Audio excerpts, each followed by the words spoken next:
Estamos de regreso hoy jueves a las 8:45, de vuelta en este segmento de entrevistas, hoy con Claudia Méndez Arriaza y con otras 3 damas acompañando acá. Hoy estamos llenos de mujeres aquí, Claudia. ¿Quién es la perla hoy aquí? Hoy vamos a conversar justamente acerca del Día Internacional de la Mujer. Este año se cumplen 20 años de lo que es la plataforma de acción de Beijing, y para hablar acerca de este tema nos acompañan María Machicado, quien es representante de ONU Mujeres en Guatemala. María, bienvenida. Muchas gracias. Nos acompaña también Lourdes Chitumul, quien es secretaria presidencial de la Mujer. Bienvenida. Okay, gracias. Y nos acompaña también Luz Méndez, quien es integrante de UNAMGE, la Unión Nacional de Mujeres Guatemaltecas. Y vamos a hablar justamente acerca de esto, de la plataforma de acción de lo que ya cumple 20 años, que es una serie de retos, una serie de tal vez, digamos, visiones que se tuvieron hace 20 años. Y vamos a empezar tal vez conversando justamente con María para que nos cuente un poquito acerca de dónde surge este concepto de la plataforma de acción y dónde estamos con relación a esta plataforma. Bueno, Quique, déjame empezar hablando del Sistema de Naciones Unidas, que nace hace 70 años. Cumplimos 70 años desde que se crea Naciones Unidas, y siempre los derechos de las mujeres han estado al centro del trabajo de Naciones Unidas. Sin embargo, es recién en la década de los 70 que se aprueba la Convención para eliminar la discriminación contra las mujeres. Y aún así, hasta el 85, que es cuando se hace esta cuarta Conferencia Mundial de la Mujer, no se ven avances en la implementación de la Convención. Entonces, hace 20 años se reúnen todos los estados en esta cuarta conferencia y se comprometen en lo que se llama la Plataforma Acción Mundial de Beijing, que es una ruta. Son 12 áreas que se plantean en ese momento como prioritarias para poder hacer efectiva la implementación de la convención. Entonces tenemos que ver la convención y la plataforma como un solo cuerpo. Uno es vinculante, la convención es algo que los estados se comprometen y reportan sobre sus avances, y la plataforma es una política pública internacional. ¿En qué se comprometen los estados a avanzar en el tema de mujer? ¿Alguna de ustedes nos lo puede compartir? Sí, me gustaría comenzar diciéndoles que pues sí hay responsabilidad directa de los estados, y en principio es el cumplimiento de derechos para las mujeres de todos los pueblos de Guatemala, la erradicación de la discriminación y el racismo que se exacerban en los pueblos indígenas y en las mujeres indígenas y rurales campesinas, pero también tenemos por la igualdad entre los géneros. Por ejemplo, en Guatemala tenemos un marco jurídico muy importante y sigue siendo un desafío su cumplimiento. Aquí viene la gran pregunta. Lo estamos tratando mucho de cómo quedó plasmado en el papel esa igualdad, ese equilibrio entre los géneros, pero en la vida real, esas mujeres que salen todos los días a la calle, a un mundo laboral, a un mundo artístico, al mundo de los deportes, ¿a qué realidad se enfrentan? ¿Cuánto ha cambiado el mundo hoy comparado con 70 años atrás, Luz? ¿Puede escoger un área en donde nosotros podamos experimentar un cambio? Bueno, yo creo que tenemos un cambio importante en términos de toma de conciencia para las mujeres de tener derechos. Es fundamental para una persona que sabe que por el hecho de ser mujer tiene derechos específicos, es un elemento fundamental para su empoderamiento, para la exigencia de esos derechos. Y yo creo que en estos 20 años transcurridos desde la cuarta Conferencia Mundial sobre la Mujer, hemos avanzado mucho en eso, en creación de conciencia, en movilización y organización social. Ahora bien, en el caso de Guatemala tenemos realmente problemas muy serios que se mantienen en términos de el acceso de las mujeres a la salud, el acceso de las mujeres a la educación. Tenemos, por ejemplo, en Guatemala uno de los índices de mortalidad materna más altos de América Latina, solamente después de Haití y de Bolivia. En eso, si bien han habido avances, tenemos todavía, somos de los países más rezagados. En términos de educación, por ejemplo, el analfabetismo, que es más alto entre las mujeres indígenas, casi la mitad de las mujeres indígenas no saben leer y escribir, el 48%. Es decir, son rezagos enormes, y esta conferencia es una oportunidad para que los gobiernos se comprometan a superar estos rezagos. María, empoderar a las mujeres, y empoderar a la humanidad, como dice el eslogan este año del Día Internacional de la Mujer, tiene que ver con poder, tener acceso al poder público, al poder político y también al poder económico. ¿Cuánto hemos avanzado en países como Guatemala? Tú llevas ya varios años acá. ¿Cuánto hemos avanzado en un país como Guatemala, donde hemos tenido en los últimos años mujeres en cargos como la vicepresidencia, Corte Suprema de Justicia, Contraloría General de Cuentas, el Ministerio Público, 2 consecutivas? ¿Cuánto hemos avanzado realmente, o es eso una ilusión lo que estamos viendo? Bueno, empezar por la definición de empoderamiento, que tú la planteaste muy bien. Empoderamiento es la capacidad de decidir, es la capacidad de tomar acción, es la capacidad de transformar. Y para poder hacer eso se necesita una serie de factores, no solamente estar en un puesto público, sino poder tener la capacidad de influir y de hacer los cambios. Si vemos la participación política de las mujeres, hay un rezago todavía muy grande. En el Congreso, en los gobiernos municipales, la participación de las mujeres mucho menos del 10% de los integrantes del Congreso son mujeres. 12% en el Congreso y 3 o 4 alcaldesas de 300. Entonces, realmente a nivel local es bajísima la participación. Sin embargo, en cargos elegidos ya no de voto directo, sí hemos visto mujeres con mucha trayectoria. Ahora tenemos 5 magistradas en la Corte Suprema, y no solamente son mujeres que tienen experiencia política, sino que también son muy sensibles a la problemática de las mujeres, que también hay que balancear. No es solamente cantidad de mujeres, sino que una masa crítica de mujeres que puedan hacer el cambio. Luz, usualmente hablamos del sector público cuando queremos reflejar y mostrar cuánto ha cambiado esa balanza entre hombres y mujeres, pero hablemos también del sector privado. Bueno, quien quiera de las panelistas que quiera tomar la pregunta, ¿cómo está el equilibrio entre mujeres y hombres en el mundo de los negocios, en el mundo del arte, en el mundo del deporte? Alejémonos un poco de la esfera pública, que por sí ya refleja una realidad, pero hablemos de ese mundo privado. En el mundo de los negocios, ¿qué observan ustedes? Bueno, todavía ese es un tema que es precisamente las mismas empresarias nos han estado preguntando, y nos preguntan, ¿esto de la ley de cuotas también se aplica para el sector privado? Y es que en algunos países sí se han sacado marcos normativos que hacen y que obligan en cierto tipo de empresas que hayan mujeres en los directorios. Por ejemplo, en Alemania se acaba de aprobar hace no mucho tiempo. Entonces, estas medidas que se llaman de acción afirmativa buscan corregir esos desbalances que tú bien mencionas. Hay menos mujeres en las empresas. Pero ¿cuál sería el rol justamente, digamos, de la Secretaría Presidencial de la Mujer en este tipo de cosas? Hay algo importante que mencionar, que a raíz de los acuerdos de paz que sigue siendo nuestra agenda nacional, se crea la Secretaría Presidencial de la Mujer, que está al más alto nivel del Ejecutivo y que tiene incidencia en los otros organismos del Estado para asesorar y acompañar en políticas públicas que tienen que ver por el adelanto de las mujeres y por la equidad entre los géneros. Esto significa que si bien hemos avanzado en las instituciones del gobierno, hay mucho camino que recorrer.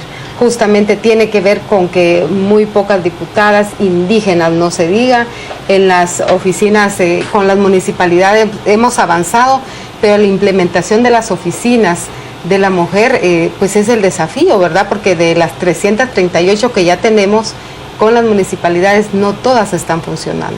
Entonces tenemos un rol muy importante, y yo creo que hemos avanzado en algunos aspectos muy importantes. Nos metimos otra vez un poco a la política, pero voy con Luz ahora. Perfecto. Un tema que tiene que ver con educación. Ya la mayoría de los estudiantes universitarios son mujeres, pero no hemos tenido una sola rectora mujer, ni en la Universidad de San Carlos, ni en ninguna universidad privada. Tampoco lo hemos tenido en el CACIF, por ejemplo, que nos vamos a otro extremo, al sector empresarial. Hay vacíos ahí todavía muy grandes. Hay vacíos muy grandes. Yo creo que la academia en particular es una institución donde se mantienen esos valores machistas de una manera profunda, a pesar de los avances que han habido, que hay un instituto universitario de la mujer, pero sigue siendo indispensable incorporar esas políticas de acción afirmativa en la Universidad de San Carlos y en las universidades privadas también. Recuerdo que la Universidad Rafael Landívar ya tuvo una rectora, Guillermina Herrera, fue rectora. Sí. Pero es como dicen, trata de desquitarse el desbalance mencionando a una la o a dos. Confirma la regla. Exactamente. Pero también es importante plantear la pregunta desde la perspectiva de aquellos que no creen en esas acciones afirmativas. Aquellas mujeres que dicen, no necesito una balanza para que se equipare mi mundo con el de los hombres. El solo hecho de decirlo provoca la desigualdad. ¿Cómo contestan ustedes, que son convencidas y convertidas con este discurso? Bueno, las mujeres que han logrado llegar a puestos de posición, de dirección, muchas veces han tenido que superar solas esos obstáculos. Y cuando plantean que deben haber medidas de acción afirmativa, pueden sentirse desvalorizadas en ese esfuerzo que hicieron. Así que es un proceso, no es automático, no todas las mujeres trabajan por las mujeres. ¿Por qué se creen desvalorizadas? ¿Por qué la acción afirmativa les hace sentir que tuvieron un empujón y que por ende no tiene tanto valor como que si lo hubieran hecho solas? ¿No es un poco injusto con nosotras mismas también? Tiene que ver con el cambio del imaginario social, por ahí vamos a comenzar, y con el empoderamiento, porque nadie me empodera, yo me empodero. O sea, a partir de ahí tengo que recorrer todo un camino para llegar a estar en un puesto de decisión, por ejemplo. Aún a pesar de que encontramos obstáculos y que el machismo está pero arraigado. La palabra empoderamiento le da mucho miedo a los hombres. Exactamente, y yo creo que ahí tenemos que cambiar mucho. Y yo siempre digo que los medios de comunicación como este y como todos juegan un papel fundamental. Hacen la bisagra entre las organizaciones de sociedad civil y quienes estamos en las instituciones gubernamentales. Es importantísimo porque no solo informamos a toda la población en general, sino que contribuimos o contribuyen más bien a los mensajes que sean afirmativos, a la divulgación de los derechos humanos que tenemos todas las personas sin discriminación. O sea que sí, tenemos que estar trabajando muy, muy de cerca con sociedad civil en este caso. Lourdes decía, tenemos que empoderarla a nosotros mismos. Hablábamos también de la posibilidad de que esa niña, esa mujer, tiene que poder tener la posibilidad de soñar y de creer que puede ser cualquier cosa. Puede ser presidenta, puede ser dueña de una empresa, puede ser ejecutiva, puede ser maestra. Pero muchas veces desde el mismo hogar le truncamos los sueños y le hacemos ver que ella va a crecer a ser simplemente ama de casa o esposa de alguien, y desde ahí le truncamos el sueño y le quitamos ese poder del que hablaba Lourdes. Así es.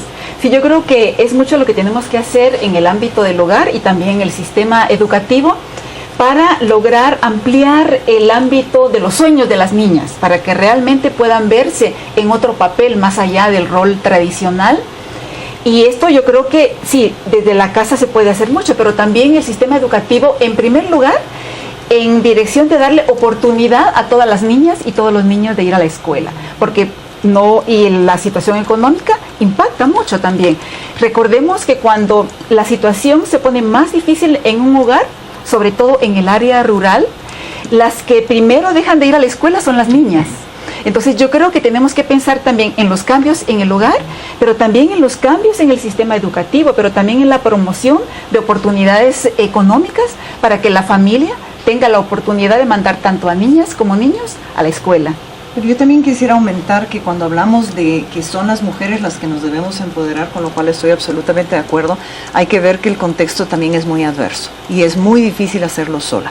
Por eso se necesitan instituciones fuertes, por eso se necesitan políticas públicas, por eso se necesitan leyes. Las 12 áreas de la Plataforma de Acción Mundial incluyen la institución, la institucionalidad, en este caso la Secretaría Presidencial de la Mujer, que tiene que asesorar a los ministerios, al presidente, tiene que promover leyes para que se vayan dando estos cambios. Y si no invertimos en tener organismos especializados con recursos técnicos para poder hacer el cambio, estamos dejando solas a las mujeres para que lo hagan solas en un mundo, insisto, de mucha adversidad. Lourdes, ¿qué ha hecho la Secretaría de la Mujer por las mujeres que nos escuchan desde sus casas? ¿Cuáles han sido las acciones que se han emprendido desde su dirección que van a cambiar el futuro o cambian ya el presente de niñas, adolescentes, jóvenes y mujeres adultas? Desde la creación de la CEPREM se construyó de manera participativa la Política Nacional de Promoción y Desarrollo de las Mujeres Guatemaltecas y su plan de equidad de oportunidades, y esa es cabalmente la ruta que tiene la Secretaría en asesoramiento a los ministerios y secretarías y a los otros organismos del Estado, que tiene que ver con la educación, que tiene que ver con el acceso, con la calidad, con la retención de la niña para que no abandone la escuela y que ésta tenga pertinencia cultural. Luego tenemos todo un trabajo en salud, ya las cifras nos dan muestras, tenemos que reconocer que el sistema de salud no es capaz de atender todos los partos que en este país ocurren, por citar un ejemplo concreto. el 48.3% de los partos que ocurren en el área rural son atendidos por comadronas. Esto significa que las mujeres siguen buscando a este colectivo de mujeres que son las comadronas. Y bueno, y así podemos citar en el Ministerio de Trabajo cómo debemos llevar esas políticas públicas que vele por el cumplimiento de los derechos de las mujeres. Es toda una ruta con la política y vinculado a los acuerdos de paz, a las convenciones y a las ratificaciones que el Estado guatemalteco ha hecho, por ejemplo, con la CEDAW, o asistir a esta cumbre que ya se avecina la próxima semana, en donde a pesar de los avances que tenemos, podemos citar la ley para la maternidad saludable, por ejemplo, podemos citar otras que son bien contundentes, como el fortalecimiento de la Defensoría de la Mujer Indígena, que es otro mecanismo fundamental, muy importante para trabajar. Y cuando esta política, de la cual nosotros somos quienes asesoramos en el Ejecutivo y en los otros poderes, se incluye la agenda de las mujeres mayas, garífunas y xincas, esto marca un hito en la historia de este país, que es un país bastante diverso. Hay un tema que no hemos tocado y que nos queda poco tiempo, pero Luz Méndez ha escrito sobre el tema, y es la violencia en contra de mujeres. Estaremos un poco solo con ese tema, Luz, porque no lo tocamos, hablamos de los otros temas, pero el tema de la violencia contra la mujer es un tema importante también. Sí, yo creo que uno de los mayores obstáculos para el desarrollo y la superación de las mujeres es precisamente la violencia contra las mujeres. Y en ese sentido, lamentablemente, durante los últimos años hemos visto un incremento de la violencia contra las mujeres en todas sus manifestaciones, particularmente el feminicidio, así como también la violencia sexual. Solo el año pasado, por ejemplo, se reportaron más de 770 muertes violentas de mujeres. La tendencia este año parece que va por la misma dinámica. Y en medio de eso, ya que estamos hablando de niñas, uno de los grandes problemas al interior del hogar es precisamente el incesto. Uno es el secreto mejor guardado y lamentablemente es un problema social generalizado. En ese sentido, es indispensable en Guatemala fortalecer la institucionalidad que tiene que ver con la promoción del ejercicio del derecho de las mujeres a vivir una vida libre de violencia. Tenemos leyes muy buenas realmente. Lo que necesitamos es que se adopten medidas reales para su implementación, tanto de las leyes como de el fortalecimiento de la institucionalidad encargada. Nos hemos quedado ya sin tiempo para seguir hablando del tema, pero este domingo, 8 de marzo, Día Internacional de la Mujer, habrán diferentes actividades alrededor del país también en que se puede participar para celebrar ese día. Así que gracias a María, a Lourdes y a Luz por habernos acompañado. Tenemos que ir ahora con Juan Carlos Sandoval para ver qué nos dicen las redes sociales también con respecto al tema. Gracias, Quique, feliz noche. Vamos ahora a revisar qué es lo que se dice en Twitter, donde nos dice José Pablo: la condición biológica de la mujer la hace estar en desventaja, su periodo fértil coincide con el laboral. ¿Qué hacer? Es su pregunta. La licenciada Lorena Escobar nos dice: el machismo tanto en hombres como en mujeres dificulta el desarrollo de la mujer. César Ruiz Morales: ¿realmente creen que es el Estado el generador del cambio? ¿Dónde queda la familia y la sociedad? Y el licenciado Douglas Chacón tuitea con nosotros y nos dice: al medir la situación de la mujer como ciudadanas, veremos el rostro sin maquillaje de la democracia. Es lo que nos plantea el licenciado Douglas Chacón. Son los mensajes en las redes sociales. Por supuesto, tenemos un segundo tema de análisis: ¿hubo o no hubo quórum para poder sesionar hoy en el Congreso de la República? El tema a las 8:45. Quédese con nosotros.